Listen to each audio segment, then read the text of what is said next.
more money in defense. They say, "Ooh, is that a good thing or a bad thing?" I think it's a good thing. But, at least to a certain point.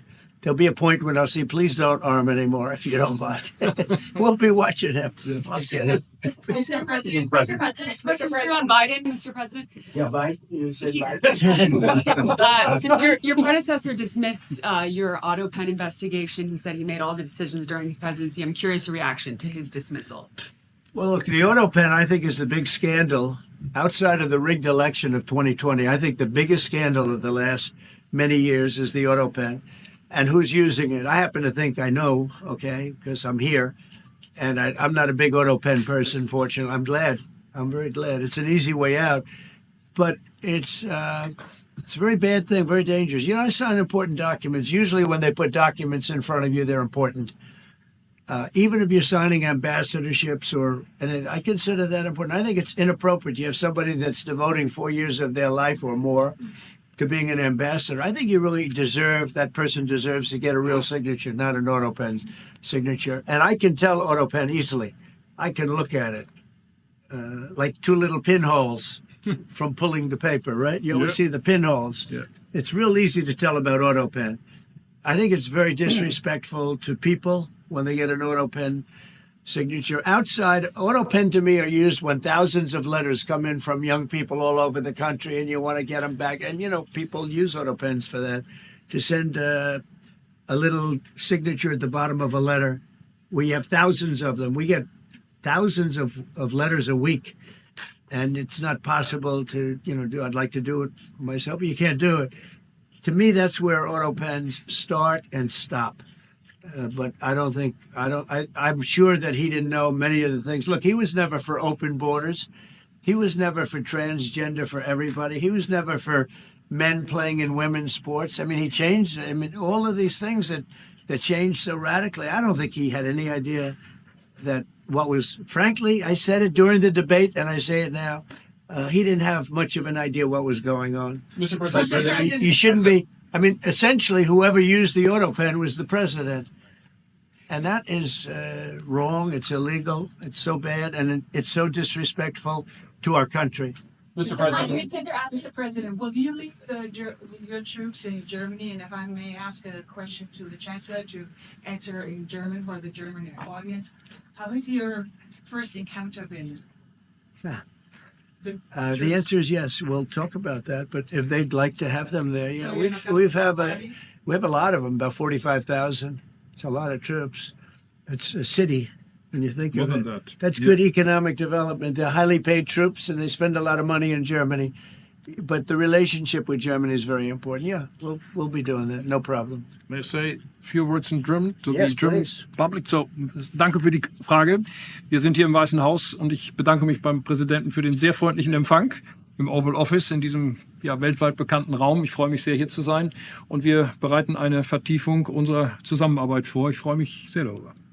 Mr. President, you've made Mr. President. You speak English because you speak such good English. Is it as good as your German, would you say? Do you feel it's more not my mother comfortable? tongue. No, it's not my mother tongue, but I try to understand almost everything and Yeah, very to good. speak as good as I can. Very good. It's Mr. President, you've made it's an achievement, actually. Thank you. Mr.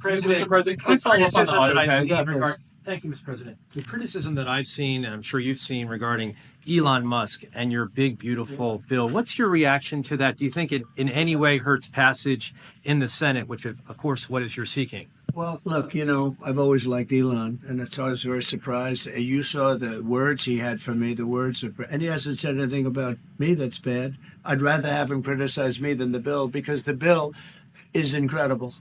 It's the biggest cut in the history of our country. We've never cut. It's about 1.6 trillion in cuts. It's the biggest tax cut.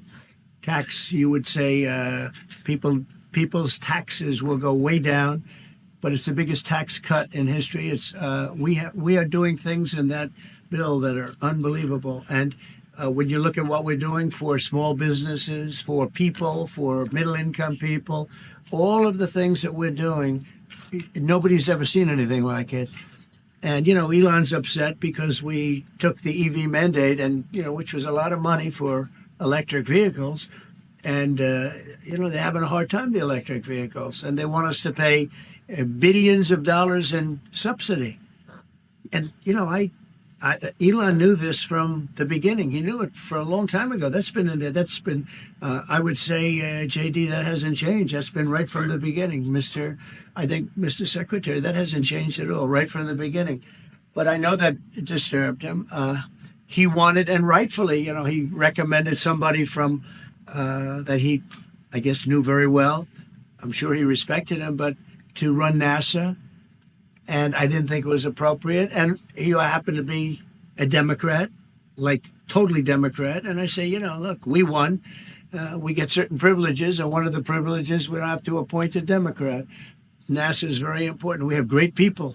General Kane is going to be picking somebody with our, we'll be checking him out and seeing, but he wanted that person, a certain person, and we said no.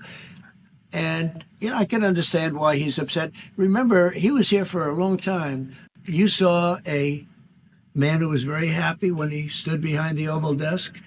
And even with the black eye, I said, do you want a little makeup? We'll get you a little makeup. But he said, no, I don't think so, which is interesting and very nice. He wants to be who he is. So you could make that statement too, I guess. Look, Elon and I had a great relationship.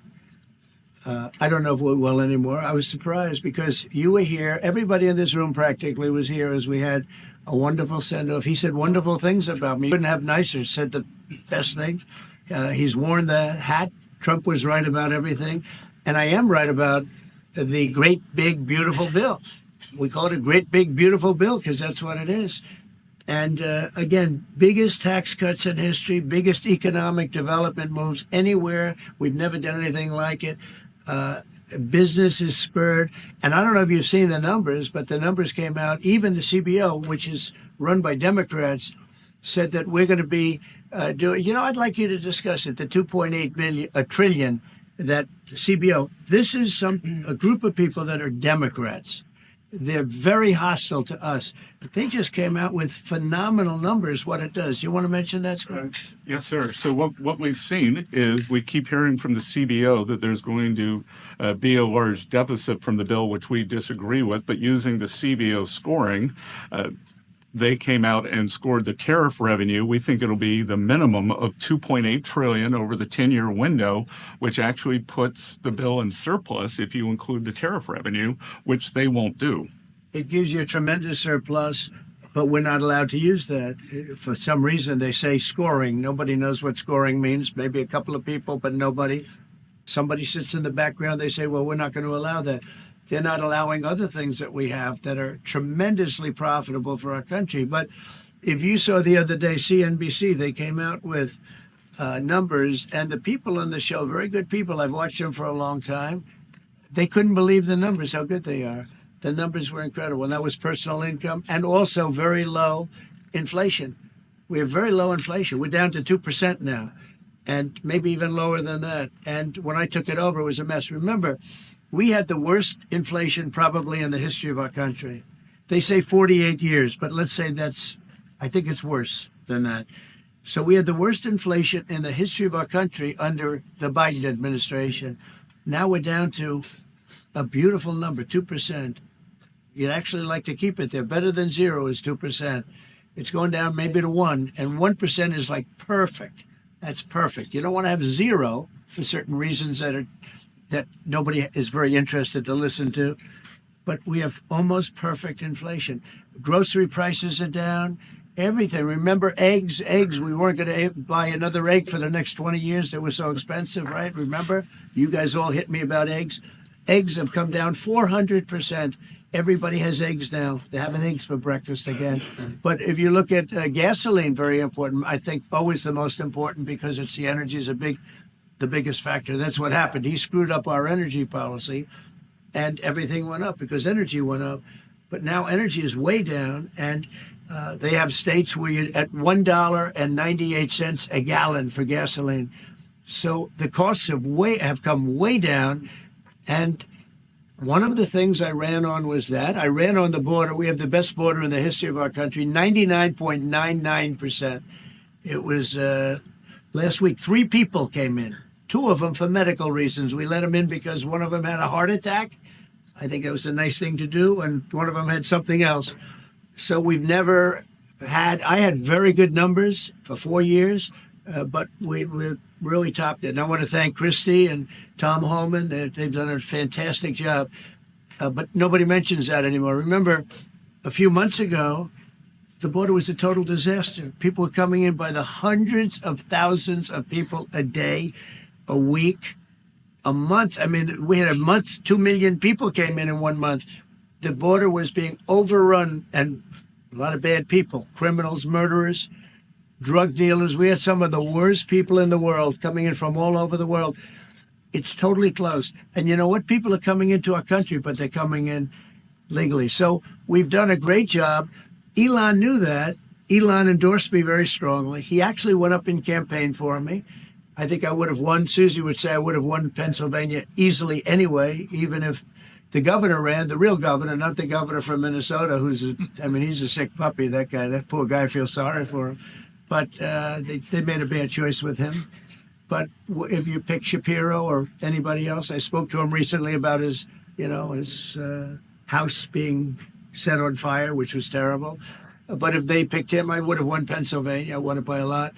But I'm very disappointed because Elon knew the inner workings of this bill better than almost anybody sitting here, better than you people. He knew everything about it. He had no problem with it. All of a sudden, he had a problem. And he only developed the problem when he found out that we're going to have to cut the EV mandate, because that's billions and billions of dollars. And it really is unfair. We want to have cars of all types. Electric, we want to have electric, but we want to have a gasoline, combustion. We want to have different. We want to have hybrids. We want to have we want to be able to sell everything. And when that was cut, and Congress wanted to cut it, he became a little bit different. And I can understand that. But he knew every aspect of this bill. He knew it better than almost anybody